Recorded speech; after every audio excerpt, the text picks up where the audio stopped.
Hello there, and welcome back to the Disc Connected. And hopefully, I can get this right twice. We are here live with Laurent Ohmansiek, and he Yes. is from Wicked Vision in Germany, and they are the creators of, in my opinion, some of the greatest media releases literally in the world. I'm a huge fan of media books, and theirs are top notch. Laurent, thanks for coming on with me today. Thank you very much, Ryan, for having me here on your show. And thank you so much that you had so kind words for our media books. Really, I They appreciate are it very lovely, much. genuinely. I don't think there's anything like this happening in the United States. In other parts of Europe, they're really not very popular, and then elsewhere they just go overlooked. And the art is just impeccable. And you guys are amazing, top of your game all the time. So I know that you don't get a lot of global recognition. So thank you so very much. And thank you that you give us a chance to talk about it globally, overseas, with our media books. So, Of course, thank you so I've much. got quite a few friends that I mentioned that I was going to be speaking with somebody from them, and they said, "No, you're not." They didn't believe that I was going to be able to talk to somebody like Wicked Vision. So this is amazing. Thank you so much. Oh, we are dudes like you. You know, Of we are not. course. We don't wear suits. We are not in any high towers. You can talk with us anytime. So. So first of all, Germany. How does it? I don't understand how it seems like the physical media community in Germany is so robust compared to other parts of the world. I mean, you get 5 or 7 cover options on some of these films that are getting released. They sell out like hotcakes. How do you guys do it? It's crazy. I guess it has to do something with the German culture because, as some of you know, all the movies which came in Germany were dubbed. So we have an own synchronization, own dubbing, and therefore we appreciate some movies with German speakers. So Right. it is in our mind this movie is good because this person is speaking. You know, we like the voice of Arnie and Sylvester Stallone. In Germany, it's the same voice. So That makes sense. this is Uh, one point. And the other point is we have the same history like Great Britain. They Right. had the video nasties, and we have banned movies too. So many movies were banned here in Germany. There was a law called Paragraph 131, and it's a glorification of violence. And therefore, many movies in the 80s were like, "Ooh, this is bad. We should ban it." So all the Interesting. Italian zombie movies were banned. All the, what can we say? Brain Dead, obviously, from Peter Jackson is banned. Still banned today. Wow. And Friday the 13th was banned. Part 3 and Part 4, which is mind-blowing. I mean, it's Interesting. for teenagers, right? So why they ban it? Because of teens? Yeah. I don't know. But therefore, many people back in the 80s and 90s went over to Austria, Belgium, Netherlands to collect those movies. And now we have a market where we can say, oh, right, we can make it with the German dubbing. We can release it in Austria because they speak German too. Right. And you can get all the cover artworks, which movie posters, like the German artwork, new artworks, or American original artworks. And yeah, they are collectors. So they want to have these movies and they pay high prices. So they are really freaky. But it's obviously Wicked Vision is not one of the companies who sell them for a high price because we don't have money. So we can't say to other people, hey, give me all your money, you know? Right. We're on the same boat. There are some of these releases from over there that are getting these massive editions. Like there's a Last House on the Left release. I think that just came from Germany, and it's like 7 or 8 discs, and it's going for like $100+ in the US, which is crazy. Like most releases don't come anywhere near that price. It is wild what they're putting into some of those releases over there. Oh yeah. We have crazy. I can show you which came recently out from. Yeah, by all means, sure. We adore here in Germany, which is really crazy. It's like the complete series of He-Man on Blu-ray, with so many fucking discs and posters and art cards and comics and books and I don't know. We are crazy here.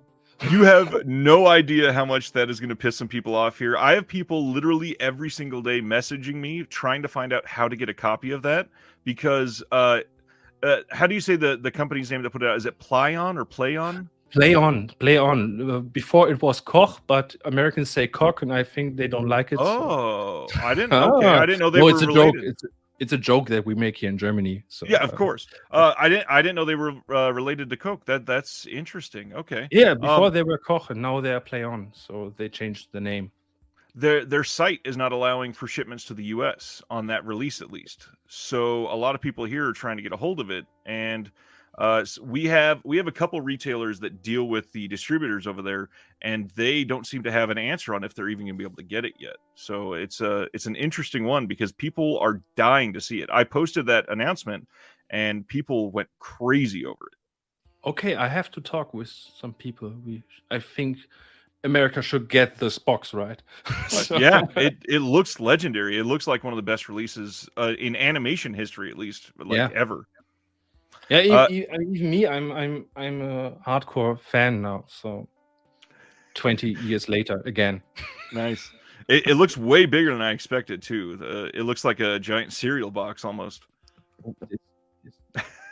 For those that don't know, this is a media book, and this is one of my favorites from Wicked Vision. This is Reform School Girls, and as you can see, the back is in German, and then on the inside, we've got a disc in the front, a disc in the back, but the real love is shown between the pages here. This is like the special sauce. Every single release gets a booklet, and a lot of people shy away from them because they're in German. However, we all carry around a smartphone, and all of our smartphones, you can get Google Lens and hold it up, and it'll self-translate on the fly so that you can read the entire booklet.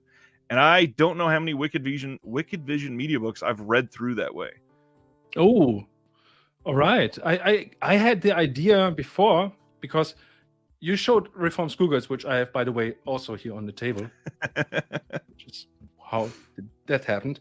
But yeah, the last part in it is English. So it's one of the few booklets where we have both languages.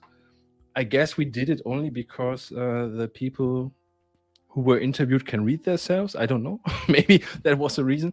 But I thought about it. Why shouldn't we make some PDFs in English, which we can send to the Americans? Smart. So, I mean, we have the text already in German, so we can translate it to English, right? Yeah, that would help a lot, I'm sure. Interesting. I know that there are some of the in fact, I again did not plan this, but I happen to have one standing by. Some of the super premium releases, like this one came from either South Korea or China, something like that. A lot of their booklets, they have it in whatever Japanese, Chinese, Mandarin, whatever they're using on the front, and then English in the back because they know this is going fairly global. And I would love to see some media books like that, but also just to be able to download it from your site would be perfect.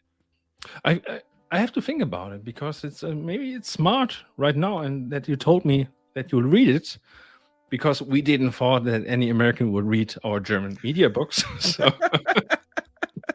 Well, I got a handful of friends that some of these releases they're collecting every single cover, and it's worth it. The art alone, they are gorgeous. And if you're gonna have behind you have a wonderful display of just the things that you're a big fan of, and some of these people they proudly display the art on some of these books. And if you've got a movie that you love and you've got 3 covers, you might want to display it. So it's nice to have the option. Oh. Thank you, by the way, and first of all for mentioning that. And yeah, you mentioned it right, or you saw it right. I think it's inspirational, and we love to have some good artwork on the wall or on the shelf. And for us, it's important that we can show great artworks. So that's the reason why we choose some artists who make new artworks, right? Because. You know by yourself, when you see a great picture, I like all the Mondo posters which came out in the recent years. It's something that's mostly, or most of the times, better than the original artwork. Oh yeah. So it makes sense that we put them onto a cover, and also we have not that huge output because got mostly 1,500 copies, which is in Germany a huge lot, Right. much. But I guess in the US it's not so much. It Because depends. Some labels are only doing about that much. yeah, true Yeah. in America, because Yeah. America is huge, man. I Yeah, thought, but the collectors community, it's not as big. A lot of people here, obviously, a lot of the stereotypes about Americans are true, and the convenience plays a big factor, like with streaming. So we've lost a lot of physical media fans over the years just to convenience. So oh, damn. unfortunately, those that are buying these and really holding on to them and keeping it alive, it gets difficult because when you're only conversing with those in the community, it feels like everybody must love this sort of thing. But in all Yeah. reality, it's a very small percentage still. Yeah, reality is something that often kicks me hard when I wake up in the morning and see, oh, damn. But yeah, because of those artists, we want to push some artists that they get recognized and known because they make great artworks. And also, I would love to have, when I get 1,500 copies, I think it's boring to have 1,500 copies with one cover artwork Right. when there are so many existing. And oftentimes we have the problem that there are even more than one cover, which is great, which we had last time with The Man Who Lost, where we made 5 covers because we're crazy. I don't know why we did it. But otherwise, we put them in the booklet, Right. the artworks. So therefore, people can appreciate it and say, you dickheads, we love the Japanese cover and you did it. And often I say, well, open up your fucking media book, wrap it out, and look. You got to read it, and then you'll discover it. Yeah, Yeah. I Most love of the that. people let it mint condition, put it in a shelf with all the foil around, and I don't get it. I don't get it. You buy this shitty thing to watch it, not to put it on your shelf. So we were talking beforehand, and one of the things I want to talk about, you actually brought up a perfect thing that we should discuss first, is the banned movies, because a lot of people are associated with the very famous laws. So we have the UK video nasties, obviously, like you brought up. We've got some of the weird US laws. Like, it seems like in the US, they've pretty much always been okay with violence, but then anything sexual, they're like, oh God, we can't possibly show that. So it's they're like backwards. me, more like me. With the German laws, how much are they relaxing over the years? How do you feel like that's been changing? Oh, they are relaxing a lot, because they had a new system inside. In the past, there was one person who said, "This is bad. This is bad. This is bad." Everything was bad. Even Tom and Jerry was bad, it seems like. And now they have different people who recognize, oh, well, maybe Friday the 13th is a movie for teenagers. Let's rate it 16 so teenagers can watch it. If only. And this is happening right now. And also this month, Wicked Vision made history because since 1975, the movie Salo, 120 Days of Sodom, was not banned, but I don't know the English term. It's called Index, which means you can buy it when you are 18, but you cannot buy it in any store. You have to buy it. So how do you?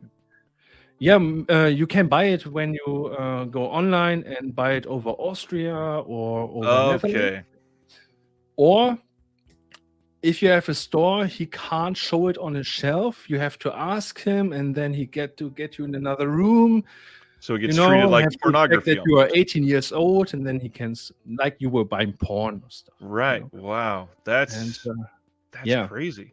And that was since 1975. And all the years is said when people try to release this movie or make it free so everybody can buy it, they say, no way. 120 Days of Sodom is the most violent and movie which is against humanity. It's really bad. And this year I wrote a huge letter. I analyzed their analysis. So they made many mistakes and I corrected them. And now the movie is free. Wow. Congratulations. That's a big deal. Yeah, it was. It was. I mean, it was like the end boss from a video game, which he fought, and he wins. So next time, Mortal Kombat 4, right? Wow. I mean, you literally affected like cinematic history for an entire nation. That's Yeah. incredible. Yeah, thank That's you. Thank you. It was. And the funny thing is, I'm one of the persons who don't like the movie. I like the way history is told in the movie, and right. the critics against fascism is also very important and awesome, which Pasolini did was awesome. I have to admit it, but it's one of the movies I don't watch again. So Yeah, and that makes sense. For those that have seen the movie, they'll understand that. But I mean, in the grand scheme of things, it was an important piece of protesting cinema. It was something that was needed there to get people to see uh basically the atrocities, and yeah. when we discuss it and change the course of history, that sometimes that happens through art, and it's important. And now you've affected a small chain in that. That's incredible, man. Congratulations. Oh, thank you very much. I think it's more important now than it was 10 years ago because of the fascism parties in Italy now. So Yeah. maybe they are smart and thought, oh, well, it's history. We should talk about it. That would be a novel idea, yeah. So with the relaxing laws, one of the things to discuss is a lot of people shy away from German releases because it seems like there's a lot of piracy in the industry. And Oh, I've, there is. I've tried to warn people, it's not just Germany. Brazil has seen a lot of it. Spain has seen a lot of it. And when we say piracy, they're not necessarily copying discs, but they're releasing full movies on a disc without the permission of the rights holders, right? Right. Because in Germany, companies like us, we have Turbine Media, we have Plyon Pictures, we have Wicked Vision, and many more, Anolis. And we have problems to get licenses from huge companies like Warner Bros. Right. They don't do sub licenses, they only do repackaging. So if there's a media book in Germany with the Warner Bros. Logo, you can guess it, it's a repack. So you can buy it for €5 or you can buy it for €35 in a media book. That's your decision. But a lot of those titles from Warner Bros., let's say like Out of Justice with Steven Seagal. It's a great movie. I like it. It's entertaining, but it never seen the day of light here in Germany as a Blu-ray. So there is no official Blu-ray here. And there are many bootleggers out here, which there are places where they do on weekends like a flea market with movies, movie market. Yeah. And then you see on their table, okay, Out of for Justice as a Blu-ray from Spain with German audio, which let you guess, okay, that's doesn't make any sense, but it's there. And then you can guess it, okay, it's a bootleg. Why is this bootleg there? Because people want to see it, which sucks because we are some companies who pay licenses to bring official released movies from MGM or Universal. And so therefore we have a huge problem with bootlegs here, which is house-made, because we can do something against it, but like companies like Warner won't release anything which is older than, I guess, 1980. Yikes. And a lot of people, they don't really think about the fact that actually is going to have an impact on a company like you, because Warner Brothers could potentially consider it. But at the same time, if people aren't genuinely asking for releases because they're able to come across them for, £3 or £4 on the streets, why would they ask for Warner Brothers to put it out if they can get it so cheap? So and most it is people something to didn't watch know. out for. So most people didn't know. That's a problem too, because most people don't talk about this topic officially. So I'm glad that you're talking about it, because that was one of the important points in Wicked Vision history, that we release all the full moon movies with Charles Band. Wow. Because Charles Band recognized, oh my God, overseas in Germany, Austria, and Belgium, they release my movies and I didn't give any license. So they're officially bootlegs. So what can we do about it? And my boss, Daniel, said, all right, so we can cooperate. We make Full Moon Germany for you. and then we have official licenses, and there are no more bootlegs. That's Because awesome. if another company releases the same movie as a bootleg, yeah, we can go to court, right? Right. So Is that they are more afraid. obviously not to get into details, but is that something that you've had to do multiple times? We didn't have to go to the court, but in Germany, oftentimes it's enough when we say, "Hey, guys, we have the rights. I would Good. watch out if I were you." And suddenly they came, "Oh no, we didn't want to do it. It's okay, it's fine. We just post it on Facebook because we like the cover." Ooh. Right. Yeah. So there's been at least a couple times that a company has announced something, and usually it's never a big company like Wicked Vision or anything like that, but it's a very small company that's usually doing something like media books, and they'll come out and post something and say, "Hey, we have this coming out next year." I've even seen where the labels here in the U.S. have said, "Well, we have worldwide rights. You're not putting that out," and then the company Oh. still puts it out. Yeah. I guess I know which company you are talking about. We have problems with them too. Is it called Mediax? That might be one, yeah. Yeah. They often have the problems. They even had problems with us because they told on Facebook that they were releasing a tourist trap, which is a lie, which is obviously from Charles Band, and Right. we have the rights for it, so we release it. And I don't know which games they are playing, but they do it with so many labels and so many movies. Yes. I get in trouble if I say that they were criminals or corrupt, but let me guess how I can say it without getting in trouble. I heard some people say they were corrupt or illegal. I don't know. That's the internet rumors. This is amazing. I appreciate the fact that Wicked Vision and a few others, it's certainly not just Wicked Vision, but many companies in Europe are sticking to their guns and trying to make sure that they have everything ironed out, the rights are there. There's also the fact that you guys are using a lot of great contributors to do some special features on stuff. And one of the things that you and I were talking about is how many people just don't give the time of day to that. So again, thank you. Special features are an art form in themselves. The fact that your discs don't come with just the film and nothing else is a huge boon for these releases. The writing in the book is always important, and I think more people need to give time of day to that. So, what is something that you enjoy about special features? Oh, I enjoy. By the way, first of all, I have to correct myself, because Mediax do have some rights. Not everything is illegal. So Right.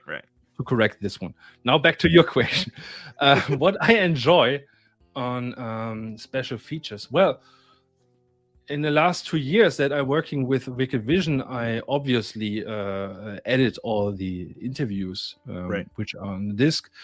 And I enjoy it very much, the interviews or some of the making of stuff, because I studied film before. I was a director of photography and videographer, Wow, freelance. nice. And I learned a lot from those special features. People don't recognize, but you can Yeah. go to a college, you can go to school. The only way you really learn is do it yourself. Yeah. Or listen to people who done it. And the only way to listen to people who done it is when you go to, I don't know, when they have a speech and talking, or you see it on Blu-ray and DVD on the special features, or audio commentary. That's the only way you can learn. Well said. That is beyond true.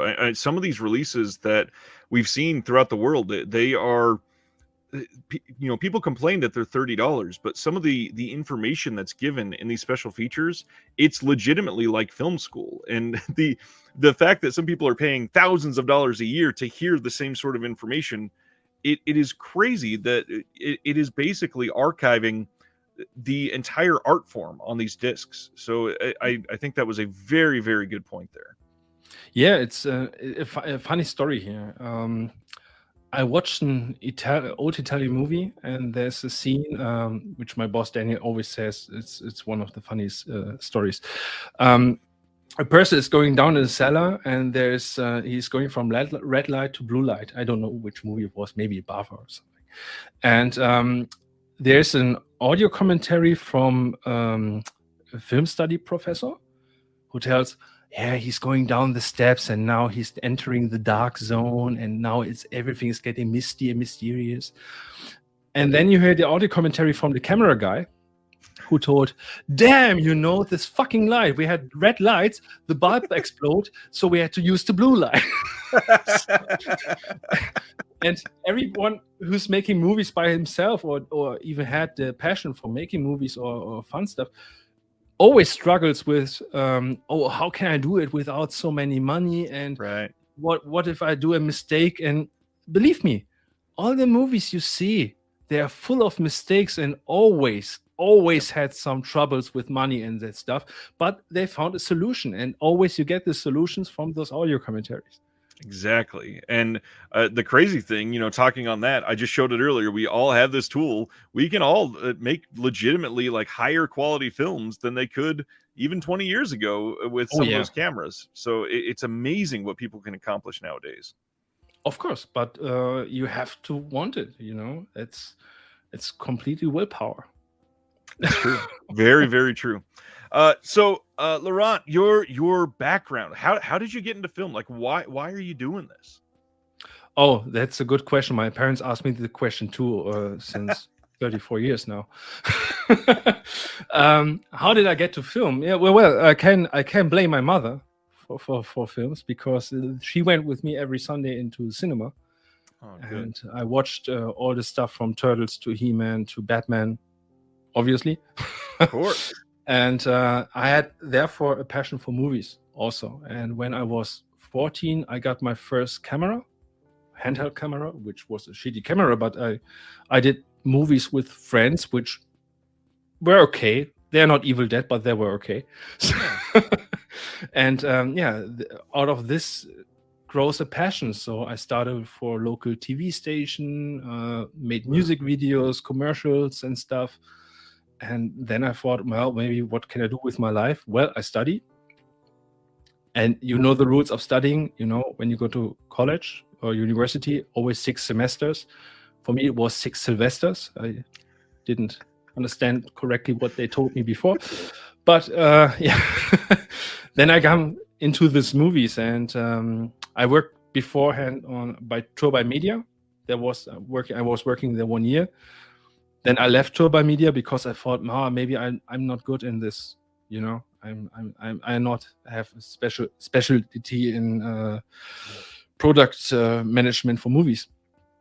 And then I'm in it's called Secret Film Club here in Germany, Bouillon Omega. They always show 35mm stuff. And my boss Daniel is going there too, to this secret film club, which is not so secret. It's only called secret, but everybody can go there. Right. And he told me that he needs somebody who can edit videos or shoot videos for interviews. And I said, okay, I do it. And I said to him, how many people do you have in your company? And he said, I'm alone. Wow. And he did all the things before me, before 2020, all the media books he was doing alone with only friends who helped him out. Yeah. And then we were 2. Now we are 3. So we are growing, I guess. Growing is good. Growing is a good thing. Yeah. So what all do you find yourself doing for Wicked Vision now? My task for Wicked Vision, it expanded. It was before it was doing only editing for interviews. Now it's managing interviews in the US or in England. I have to stay up all night and call people, which is annoying for me. Don't much sleep because I have a normal regular work at next day too. So right. What else do? I do the product management with Daniel together. So we search the artworks and discuss how it will look, how the DVD looks, what extras do we get on this disc? Do we buy extras or license them from the US, or do we do new ones? This is a huge task for me, and also subtitles. Nice. Which is it's probably very tedious. Oh, it can be boring. Yeah, it can be very boring. But also very funny because most German I'm not the typical German, okay? So most German don't speak English in any kind. I do, but You're doing very well, by the way. oh, thank you so much. But you're lying. But I think I did it once or twice that we make funny subtitles which aren't correctly translated, but nobody found it, nobody guessed. So I think it's funny for me. It's if I see them and somebody said in the background, "Hey, Laurent, get over here," and he never said it, but people read it. That brings up an interesting question. I'm curious because one of the things I've been trying to do for some of these US labels when I talk to them is not necessarily on camera, so I'm putting you on the spot a little bit. But afterwards, when we're just hanging out and right before we go for the day, asking them how come all these special features we don't get subtitles on these as well. Do you feel like it is an extensive cost or something that would be so cumbersome that makes it impossible? I think it's a cost thing because, as I told you, we are only 3 people, right? Right. So Daniel has nobody else to blame than me if something's not happening because Yeah. the third guy, Patrick, who's working for us, is only packaging and sending the stuff, which we do by ourselves always, which Wow. is crazy. Normally, you have a huge company who did this for you, but we do it ourselves. So, yeah, DIY. But what was the point with the subtitles? Yeah, it's a cost factor because it takes so much time to do this subtitles correctly. You Right. have to write them, read them, and when you have more than one movie on a disc with special features, it can take 1 or 2 weeks. Yeah. If you have them finally ready. And therefore, I guess most of the people say, fuck it, we release it. Yeah. Sadly, and unfortunately that we were just talking about how important those extra features are. There's a lot of people that rely on those subtitles to be able to either hear portions of it because they're either hard of hearing or they're fully deaf, or they speak a different language or what have you. But I'm really trying to advocate for the accessibility, and that knowledge is something that could apply to anybody that's wanting to envelop themselves in that art. So hopefully someday maybe we can find some sort of easier way to get it done, because in all reality, even a company like Wicked Vision, you could probably put somebody full-time doing that as their job if they were doing all of the special features for all of your releases. That would take a lot, I'm sure. Yeah, and I get more time if we got somebody who do it, but I can tell you there's no idiot out there who would do it other than me. So It's a lot of data entry, and then of course the timing of it with what's happening on the movie. That's probably the most monotonous part of it. Yeah, I hate movies where they have really much dialogue like Quentin Tarantino.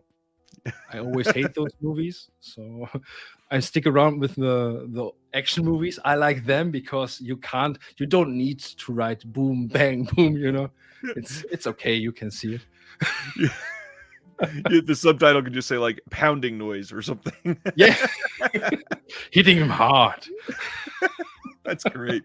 So Wicked Vision, how do I even phrase this? Obviously you're not the one creating the product itself, but because you're curating something that is like the flavor for an entire country, that's obviously it's going worldwide to a lot of people. What releases that you've been a part of do you feel like you're most proud of? I'm most proud of yeah, I can show you 2 which I'm by all means, most please. proud of. Which is And as he's looking, I will say, if you are in the US, some good places to keep an eye on these media books is Orbit DVD or Diabolic DVD, and other countries, like especially in Europe, you can get them for Wicked Vision for a lot cheaper than we can get them in the US, because shipping charges are not nearly as exorbitant. No. You're right. Yeah, I'm very proud of this one, Night Porter. Which was a very important movie for me, and Daniel make it happen so we can share the rights with Weltkino, who were the original right holders. We wrote them and told them, you want to make a vanilla disc, only with the movie. Let's do a special edition with interviews because we have the context to the director. She was very, very cool. Eugenio Ercolani, which you had on your show. Yeah. He made the interviews for us in Italy. So thank you Nice. again, Eugenio. Grazie. And and yeah, this is something I'm really proud of. And even the artwork from Jill, our artist nice, Jill Franks from Belgium. So I have to greet him. Gudverdamme. So, which was, I guess, Flandern for goddamned. I don't know. That works. This is something I'm proud. But the funny thing was, we couldn't use the original German artwork. We were not allowed to do it because Liliana Cavani, the director, said, no, I don't want her naked on the cover. I did that in the 70s, but that is not allowed anymore. So we told, okay, we put it in the bootleg. Nice. So, yeah. Sorry. And we don't get monetized anymore. You should censor this shit. I might have to. The second one I'm very proud of is the Black Cinema Collection. Oh my gosh! Thank you so much for mentioning this because I think there's a volume 2 about to come out, right? Oh, you got it! You got it! Just released right now here, volume 2 with Cotton Comes to Harlem and many more. Yes. Wow. And, I'm very proud of it because in Germany, all these black cinema movies, I don't call them blaxploitation because I hate the term blaxploitation because nobody was exploited at that moment. Right. They get paid. Or I guess exploitation is what they do now with YouTubers. So, but it's awesome to see the history which was founded, like with movies like Cotton Comes from Harlem, goes over to In the Heat of the Night, where Sidney Poitier is slapping back a white person, which is awesome in film history. And then you see the evolution of all those movies, and it's so cool to see it now. Like 50 years later, you recognize, oh my God, the movies are so important for film history. Yeah, that's. I'm so glad you shared that. I shared. Oh gosh, it was probably about 3 weeks ago. I shared that was coming out, and I had so many people like, "Can I still get volume 1? Where is this? I want this." And I'm just glad that those are out there and accessible for people because it is important to shine a light on that too. Yeah, it's. You can order it on Wikivision if you search for it. Write us. We can manage something that you get it. Nice. And for all the people who don't like to have slaughter in a Scanavo case, because these are Scanavo cases, they are not the normal Blu-ray cases. We don't have Blu-rays, so good. If you don't like slaughter in this edition, we have a solution. You can buy slaughter in a media book also, if you want. Nice. Very nice. But yeah, and the last one I'm very proud of, because that is for me personally history, was The Man Who Loves. Great film. We did a complete reconstruction of the German version, which was lost since 1939. Wow. So we managed to get the original text, which was written in German. The history behind this is obviously Conrad Veidt is in this movie. Yeah. And Conrad Veidt was on the shit list of Goebbels in Germany from the Nazis. So everything what was with him, obviously, in Man Who Loves was one of them, was destroyed. Jeez. And we had the chance to reconstruct it for the first time, as close to as it was in the cinema. Obviously with the American master and not with the European, because silent movies always had different versions. Of course. So because of the print, the history behind it, because they shot the movies with 2 or 3 cameras, and the roads that are not so good goes over to Europe, and the best one were staying in the US. And because Universal did an awesome job with the 4K restoration, we used this one and made the German subtitle. No, it's not subtitles, it's text titles, which were in German and based on the American version. And we found the text, the original text, which was used in the 1929 version here in German cinemas, because of a collector who had it in his cellar. Wow. Yeah. That's incredible. So, how did you find out that they had it? Were you in contact with this Oh, person, or? I called everything here in Germany from Bundesarchiv, which is an archive from Germany where they have all the prints and posters and stuff, which obviously some of the stuff get archived here in Germany. Right. And yeah, nobody has anything, but the woman who's working there told me, Laurent, I have your mobile phone number. I look what I can do. I will call you. 10 minutes later, she called me and said, yeah, I found somebody who has something in his cellar, and I send it to you. Wow. And then we had the original censor cards, which is called censor cards, which had the text and also the information which part of the film roll should be cut. Wow. So obviously the movie was censored in Germany because of nudity. So back then we had the same laws as America. Violence was okay, but nudity not. So yeah. So for the first time, uncut in German. Yeah. That is incredible. That is an amazing story. I'm so glad you shared that. That film, first of all, for anybody that hasn't seen it, seek it out. Obviously, if you are in Germany, get this Wicked Vision version. But in the U.S., the definitive releases from Flickr Alley, they do a great job on these older releases, and it looks immaculate. That 4K restoration is genuinely incredible. It's awesome, and for the reason for me was I always wanted to see where's the history of Joker from Batman coming from. Yep. And this is the movie you have to see when you want to know where the Joker is coming from. So obviously we had to release it with Wicked Vision. That's awesome. Gosh. And by the way, we did it, the restoration, the reconstruction, we did it here by ourselves on our home computers. We had no company who helped us or anything. That is legendary, and that is a testament for a lot of people question how much can I do myself, really, and obviously you can do if you want to. There's always a way. You guys are discovering that all the time. It seems like that is amazing to hear, man.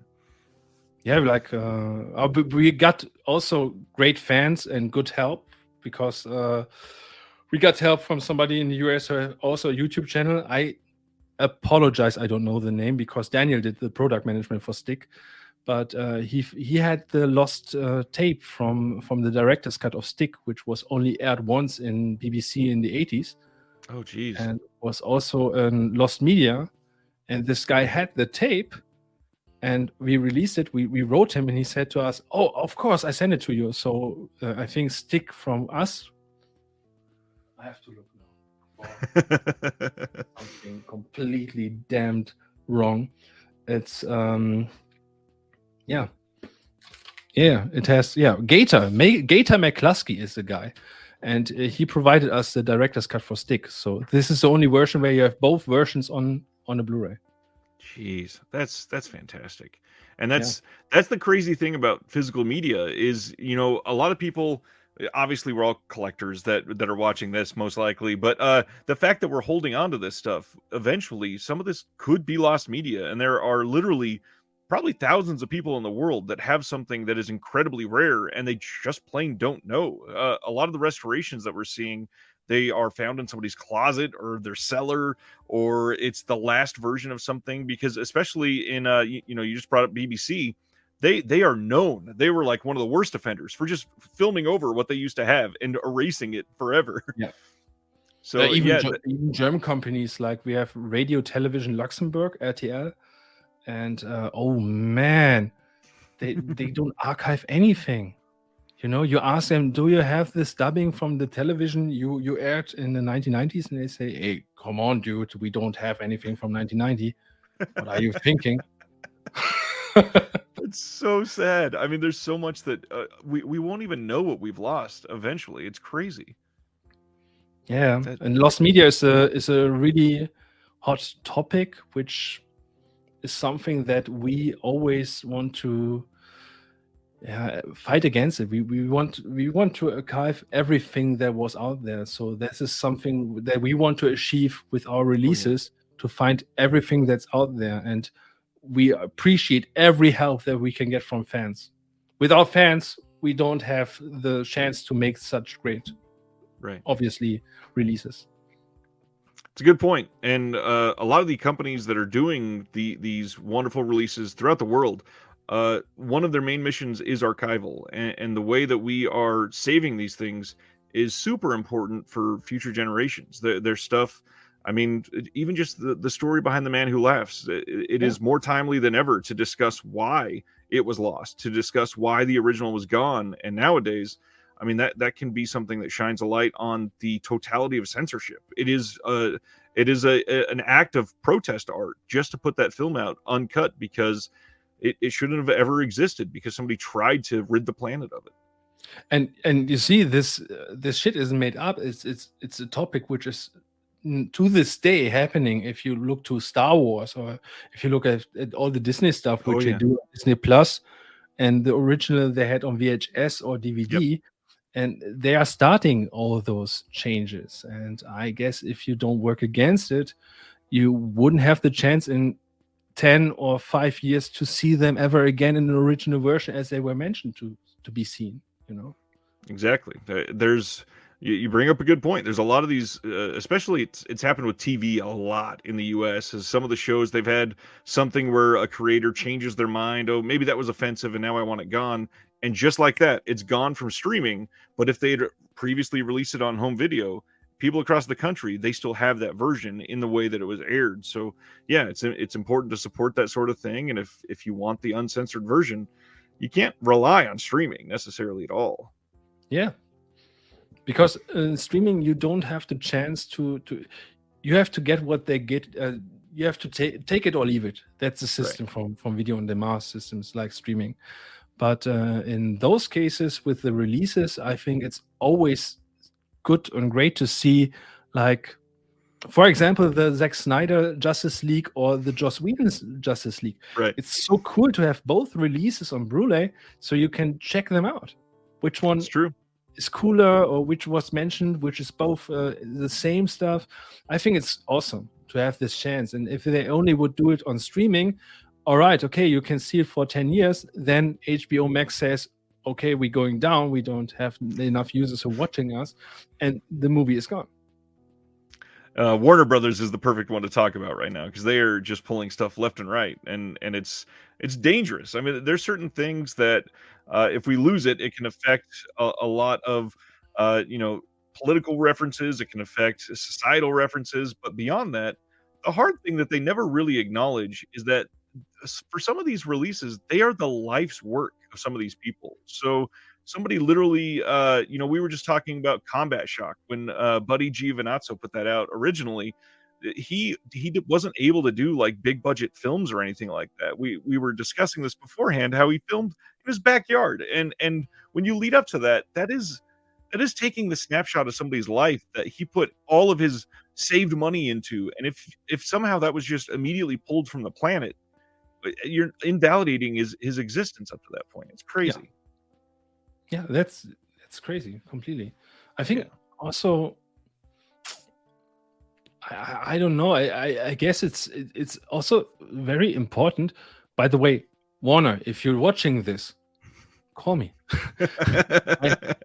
I can tell you how we do it. You know, we make the disc for you. You have to do nothing, and you earn money. What's wrong about that? I really wish they would open up the doors because that Nice Guys I just showed, that big one, they only allow for the repackaging of the discs there as well. And I can't imagine if they let them do special features, people would pay a lot of money for some of those maybe. Oh yeah. Think about it. If you would do a media book with Gremlins, not a repack, which is coming out here in Germany, but a real media book with new extras, with the actors who can tell 40 years later how they think about it, that the movie doesn't make any sense because they're getting water all the time because they're running through the snow, right? But I think that would be awesome, you know. But as I mentioned, what I want to tell you before was the movie Wolfen. You know the movie Wolfen? Yeah, of course. Yeah. And in Germany, there's no release of this movie. And this sucks because I think for film historians, it's completely important because the movie came out before Predator and has so much Predator in the movie. Yeah. same guy who made the music. I think it's James Horner. The music style is completely the same. You have the visual styles from the Wolves, like the Predator. I mean, come on, you got to get it out here. It's rewriting history, basically. Yeah. That's man. I love discussions like this because so many people don't acknowledge the censorship that's still out there, and it's so much more than you think. There's so many even little things, and it's not even necessarily like deleting an entire show from a streaming service, but even a few seconds of a scene because it was done a certain way can totally change the context of the show and what the original creators meant. And a lot of people, they'll just never notice it because now that's just how it is. That's how it exists in my streaming service. We have a good example for this here in Germany, but this was never released. It was only in the cinemas in the 50s. Casablanca, the original Casablanca, it came out 10 years later in Germany, obviously because the Germans were the bad guys in the movie. And after Germany was taken over from the Americans and Russians in the 50s, and was a divided land, they thought, okay, we can bring it up in the cinema, but we have to change a lot. So all the Nazis were cut out, and Ingrid Bergman and the other guy who were refugees, they don't run away from Nazis. Now they were physicians who had the code for a bomb, So they changed the complete plot. Wow. And this is only for you have to imagine this was 20 years in the cinema.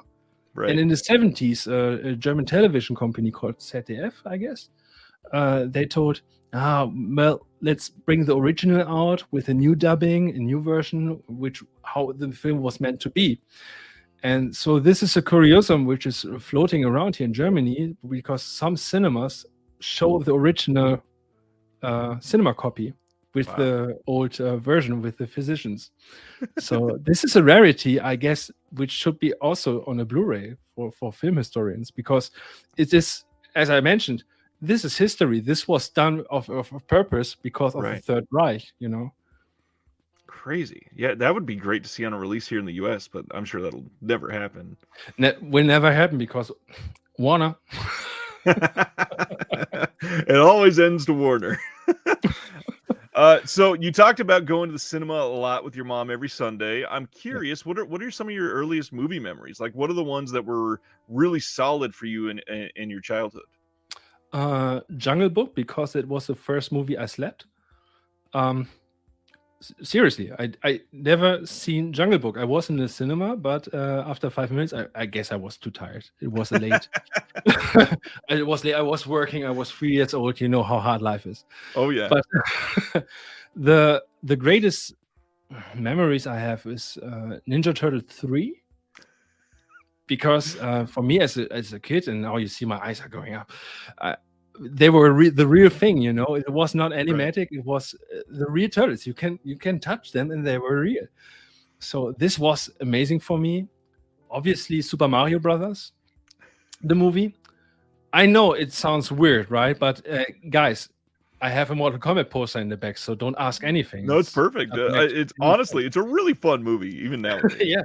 Even so, this one is awesome.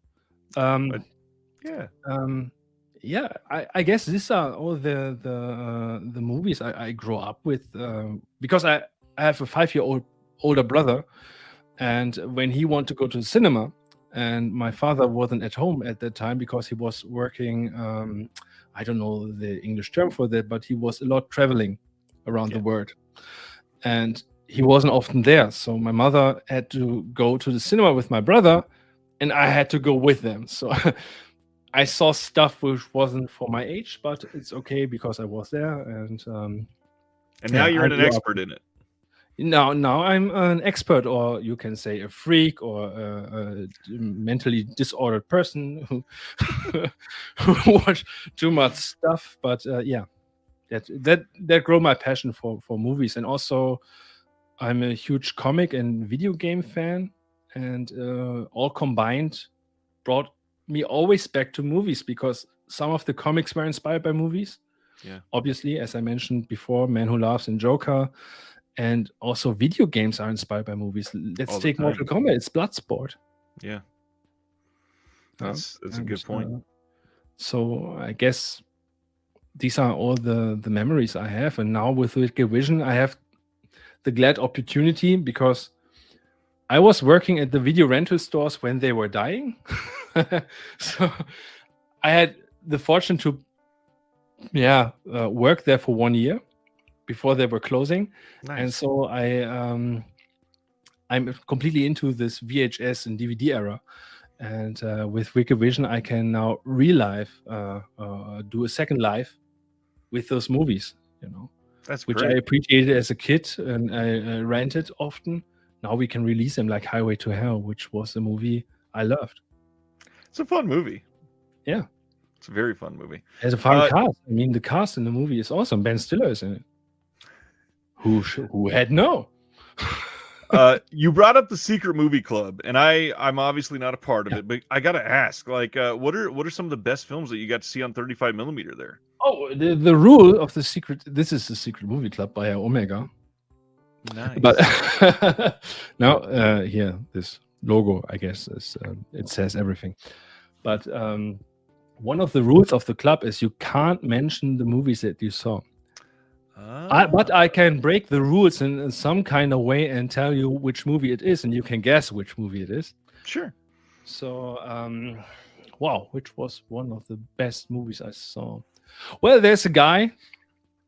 He runs all the time, half naked, through the jungle, lost his photo device, and gets really mad and binds a red thing about his head and shooting wildly. And doing a hot barbecue party in Vietnam. I guess you know which movie I meant. Oh man, that is the best description of that I've ever heard. And now I'm gonna make people just guess in the comments based on hearing that. Give it the most ridiculous movie that's obviously not that, but maybe close and can fit it somehow. Oh, I'm not going to say the title so people can guess wrong. Please type Andy Sidaris movies, obviously. I love Andy Sidaris. Me too.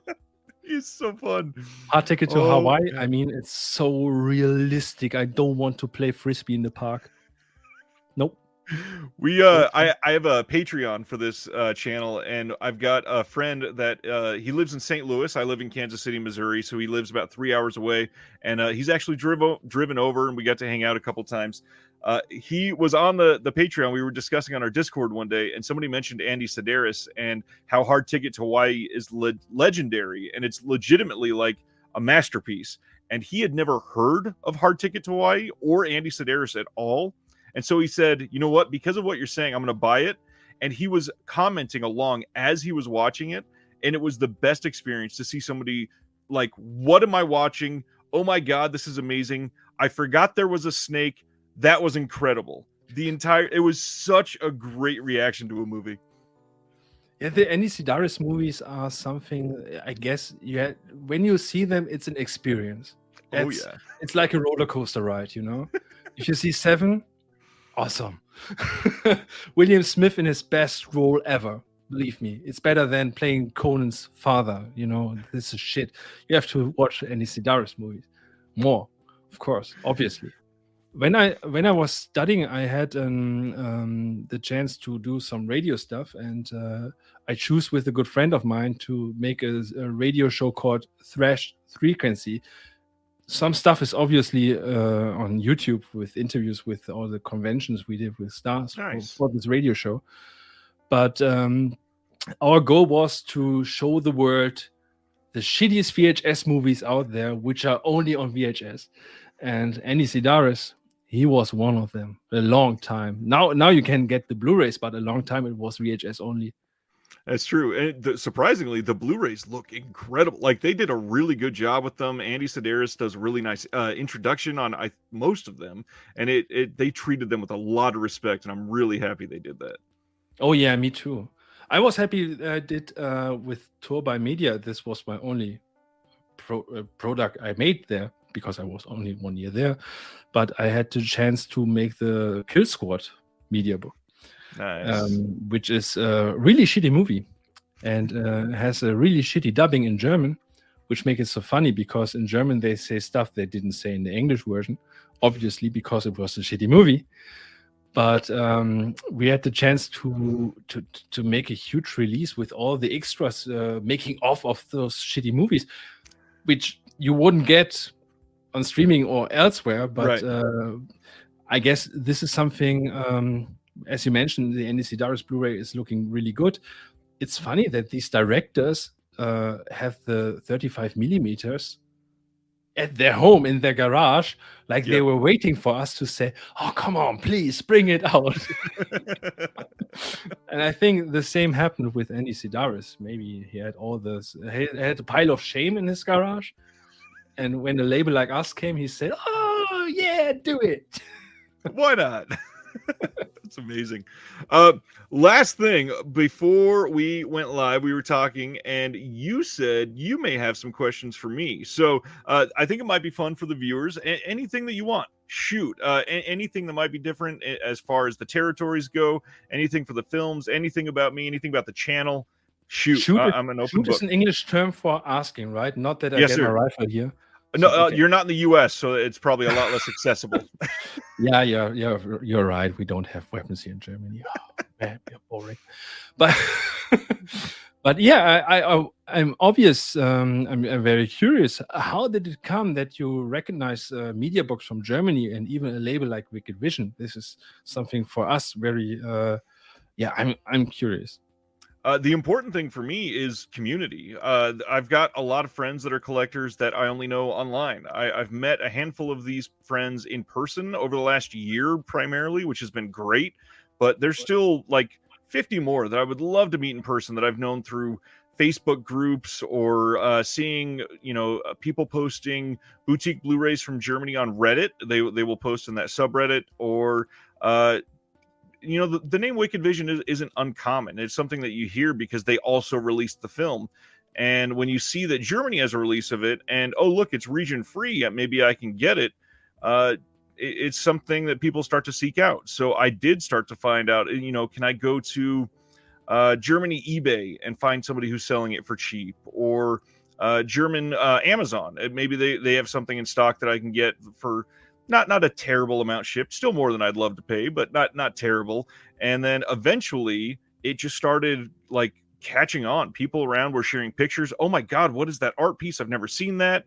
And then people were posting on these groups more and more and more. And now, like I even run a media book group on Facebook of people that can go on there to share news, pickups that they got, buy, sell, trade with other collectors, and just get the word out, because a lot of people would love these if they knew that they existed. So I've been collecting for years, and it just happened to be a natural step in the chain to discover it. Wow, you can't imagine how happy I am really Good. now, because Good. seriously, because Daniel and I, and Patrick also, we always discuss here, because you have to imagine that we are in a very little shitty town here in Germany. And we have only this bubble, so we don't come out anywhere. Right. And we don't recognize if the people in the US would recognize us anyway. So I asked some YouTubers and sent them stuff, but until now there was nothing where they mentioned us or make a commercial stuff. So I was wondering, okay, maybe they don't want us, they don't see us, they don't get us. But now to hear this from you makes me so happy, because wow, dude, we got under the radar and we got to you guys, Yeah. which we appreciate the most, because you are the persons these media books are made for. Right. So the real fans, the real deal. So I really hope more people take the time to look into them, because they are genuinely, and a lot of people would hear this and scoff at it, but I mean it. These are a work of art. Not only did an artist literally create the art on the front, but to put the amount of time and care that goes into these, that, let's see, is there anything I can't show? No, everything's good. They're such great releases, and genuinely, like, this is a really good movie. I love this movie. And so to get a nice release of this, correct me if I'm wrong, I think it might have been like the first good Blu-ray release of this film in the world, if I remember right. I guess Vinegar Syndrome has it now released Since then, yes. then, but we were the first. Yeah, so it was a movie that I was genuinely looking for. So when it got announced, it was like, oh my gosh, no way! I have to have this release. So I sought it out. I needed it in my collection so I could watch it. And then now it's a little more accessible because Vinegar Syndrome put it out in the U.S. But it's genuinely a work of art. And so if you're interested in any way, please take the time to find them. They are beyond worth it. And to support a small company like Wicked Vision and make their day when they find out that a collector in the middle of New Jersey in the US is discovering your work for the first time, that's got to feel great for you. It's awesome. It's awesome. And we also like to have, if you want to write us, you can always write me an email. It's Laurent at w. It's W in English, right? Yes. V? Okay, W.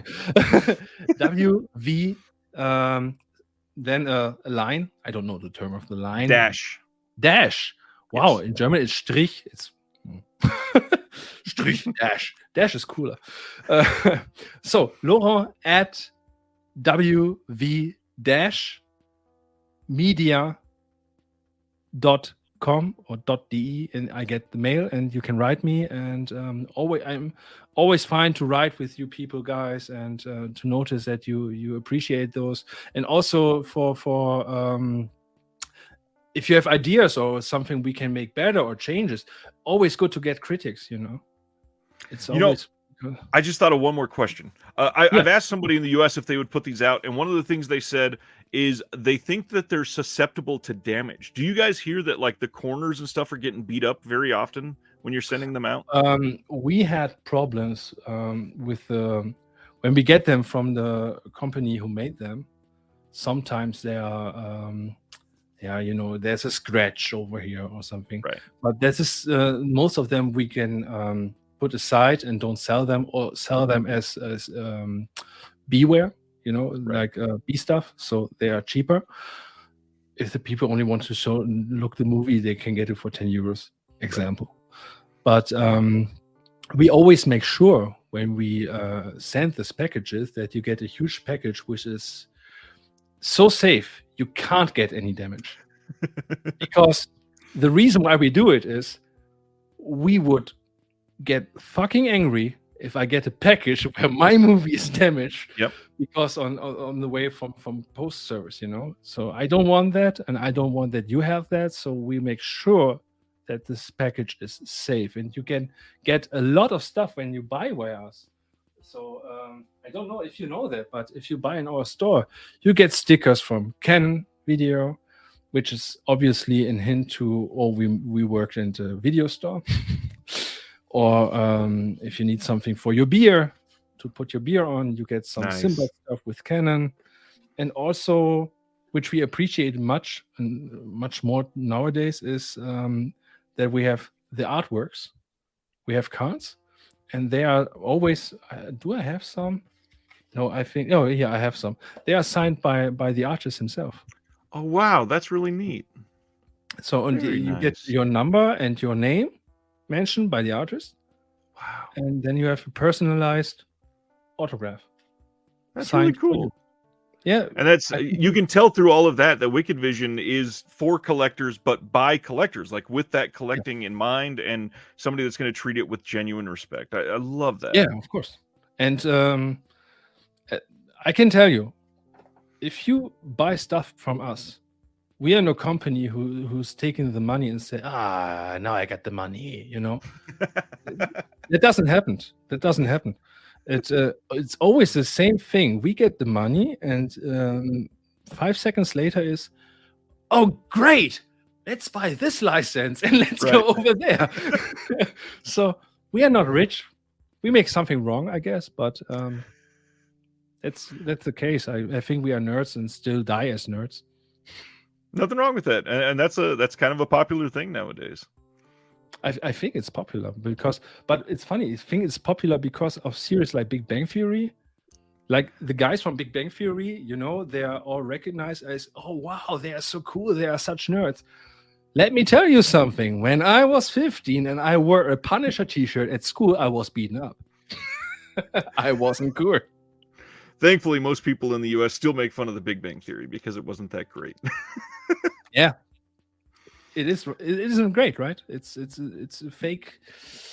I don't know how to explain it. It's like Stranger It's Things too. I think it's a it's like fake. exploitation a little bit. Yeah, yeah. There you got it. You should call this exploitation and not blaxploitation. Exploitation. You know? With blaxploitation, I feel like it was only called exploitation because they were exploiting the moviegoers. They were Yeah, getting money out of the I know. people, and they would watch pretty much anything. I know. But basically, that's right. You know. And they made it on a level where you can say, okay, now they're going too far. If you know the zombie movies and Dracula and everything, like, oh, okay, this is what Disney does today, I guess. That's a good point. That's a damn good point, especially because they own everything, so they can make a different version of anything that they want, basically. Yeah, they make a horror movie which came out on Halloween and has a Swamp Thing in it. Is it the Swamp Thing? I guess no. The Swamp Thing is DC. Yes. It's damn, I don't know. Manhunt? No. I Man Thing. Man Thing was it? Man Thing. Oh. All right. Any other questions that might satisfy your curiosities? Oh yeah. What is that is a mean question.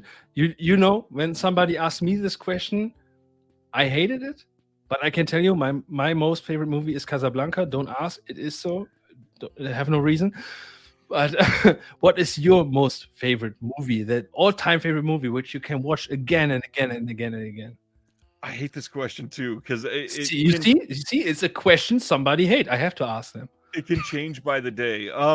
I think for the longest time it was Ferris Bueller's Day Off. I loved John Hughes growing up. I thought it was a fun movie. Over the last 5 or 6 years, I've really loved Green Room. Have you seen that one yet? Yeah, I've seen I that one. love that movie. Awesome. And maybe the biggest one, and I've kind of discovered this a little more lately. I've got a 7-year-old kid, and so he's finally at the age where I can start sharing the stuff I loved that is almost on the inappropriate side, like the one I'm about to say. It's got a lot of language, more than I remembered. But I, like, over the last month, have fallen in love again with Back to the Future. That movie is so fantastical in a way that just speaks to a young kid, and yet it was made to fit like every taste, and it's timeless, and that's kind of a joke based on the movie, but I mean it's such a great series, and all three are damn near perfect films. Oh yeah. They had a huge impact on us too, because Daniel, my boss, he's a huge Back to the Future fan. Nice. It has one of the biggest impacts on him, and Ghostbusters, obviously. Ghostbusters is perfect. But yeah, awesome. You said you had a 7-year-old child. Do you want to show him more movies? When do you start to show him Street Fighter with Van Damme? What's funny, I did, like I mentioned, I have a Patreon, and I give them some exclusive videos sometimes. And just recently, I did an interview with my wife. Some people wanted to ask her some questions, and one of the questions was, what do you think is going to be the first R-rated film that you show your kid? And when do you think will be the good time for that? And it sparked like this interesting discussion, because I think mine was Halloween, and I was 8 years old. And I mean, he turns 8 in 2 months. So are we getting close? But you know, it's a tough question, because there's so much that has changed, and with the way that the internet is there, people have access to a lot of things a lot younger. So it's kind of a dicey thing to even start to discuss, because they may have seen way worse things, and you're like, you can't watch Halloween because they show boobs for 3 seconds, so you can't possibly see that. But I don't know. It's a tough question to break through there. Yeah, of course. But I can I have an advice for you. Sure. A really good advice, because as you know from my name, I'm half Belgium, half German. So in Belgium we have another rating system. The highest is 16, and all the horror movies are at 12. So they were shown at a time where you shouldn't watch The Thing, you know, when it's 7 p.m. It's not a normal time to show The Thing. In Belgium, right. It is normal. So my own experience was, and I had a great grandfather in Belgium, a really great grandfather, but I was 4 years old, and he wanted to show me some Halloween movies. And we watched The Thing. Which was obviously wrong. And it stuck in the back of my head, and I was so scared of everything. And my mother came in and obviously saw the television where the dog's exploding, like there's a thing coming out of the dogs. She looked at my grandfather and said, "Do you know that you have a child next to you? Should I explain you that he shouldn't see this?" And my grandfather said the golden words, "Well, it's his decision. He doesn't have to see it. He can stand up and go." Yeah, it's all about consent with everything. To a point, I kind of agree with that. Yeah, I too. So, but yeah, I want to be. I'm a tough guy. I can see this, and we went every year to Belgium on Halloween, and the next year he topped it. He showed me The Fly. Yes. And then I was through body horror. I don't have any passion with horror movies anymore. I was like, oh, come on, dude, go away. Let me see those movies where barbecue parties in Vietnam were made. All right, on barbecue parties, I think that is a perfect note to end on. And I just humbly want to say thank you. I know that this it sounded like this is not a common occurrence for you to speak to many people from the US on a video like this. It's a weird pleasure, and thank you so much. And thank you for that you had the time to share this with me in all your history, my history, and my bad English. And I'm so thankful for everything. In the future, when there's big releases coming out from Wicked Vision, I would be thrilled if you would want to come back on and highlight them, maybe show them off, anything that you want to do to share your company's passion with the entire world, because it's amazing. Anytime. You have my number. You can call me up anytime you want. My casa, su casa. If you want to come to Germany, let me know. We have a place here to stay. Dying to come to Germany, genuinely. If you want to come, you have a place here to stay, and then we can watch stuff together, like Back to the Future. Back to the Future and Vietnam barbecues. Oh, of course. But I have to mention vegan. But if it's not a problem for you, no, we're good. All right, everybody. Thanks for watching. Please check out Wicked Vision. All of the links for their company, for some of their amazing releases, will be in the description below. I will be trying to fill your minds with this because it is important. It is good work, and it's art that should be shared. So again, thank you for your time, and hopefully we'll talk soon. What? Hopefully we'll talk soon. What? No, I'm kidding. And I just want to say thank you so much, Ryan. Thank everyone out there who's supporting us. And I can't say thank you enough for all this. And you made dreams come true, and we hope we make your dreams come true. And Ryan, I have so much fun with you. We should talk more.